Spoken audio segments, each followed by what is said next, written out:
días, buenas tardes o buenas noches. Mi nombre es Ricardo de Gracia y voy a presentar cómo desarrollé mi examen parcial.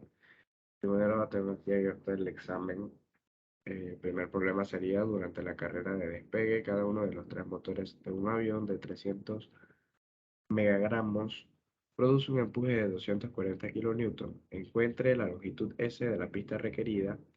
Si la velocidad de despegue es de 220 kilómetros, calcula el valor de S para un despegue pendiente arriba de A hacia B y luego para un despegue de pendiente debajo de B a despreciar la resistencia del aire y de la fricción.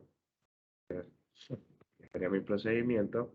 Yo identifiqué que el problema se podía resolver por leyes de Newton, así que hice una sumatoria de fuerzas.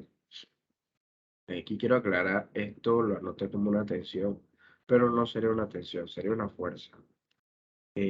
Partiendo de ahí, entonces, tengo que la sumatoria de fuerzas en X sería igual a la masa por la aceleración en X.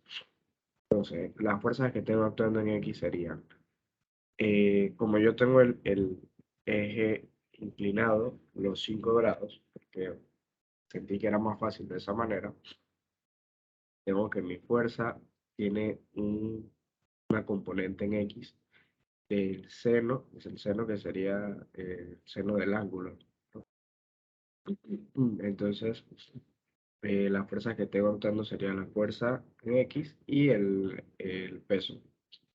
Entonces saco la componente del peso, sustituyo la fuerza que sería 240 por 3 porque hay tres motores aplicando esa fuerza.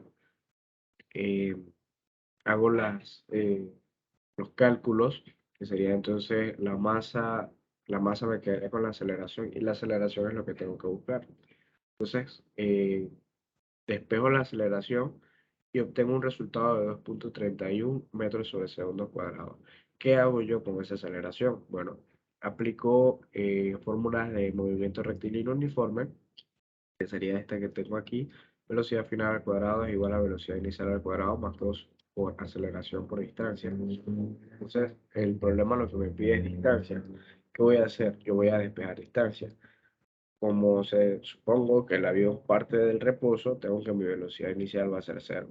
Entonces, mi velocidad final conozco porque el problema me lo dice que es de 220 kilómetros sobre hora. Entonces, yo voy a transformar ese valor a metros sobre segundos y me quedaría este resultado que tengo aquí. Luego, cuando aplico la fórmula y despego, cambio los valores, sustituyo los valores, despejo de y hago los cálculos, y entonces la distancia que me resultaría sería 808,34 metros, y esa sería la distancia que debería tener la pista cuando la pendiente es positiva. Cambio, cuando la pendiente es negativa, básicamente el procedimiento es el mismo que acabo de explicar. El único cambio significativo que tenemos sería el peso. En la parte de arriba el peso está en el cuadrante 3 donde X es negativo. En la segunda parte, el peso está en el cuadrante 4 donde X es positivo.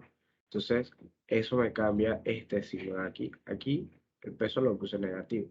Acá el peso va a ser positivo. Al ser positivo me dan valores distintos y ese valor distinto me da un resultado de la aceleración distinta. Ese resultado sería 2,48 y entonces utilizo la misma fórmula que utilicé anteriormente para buscar la distancia.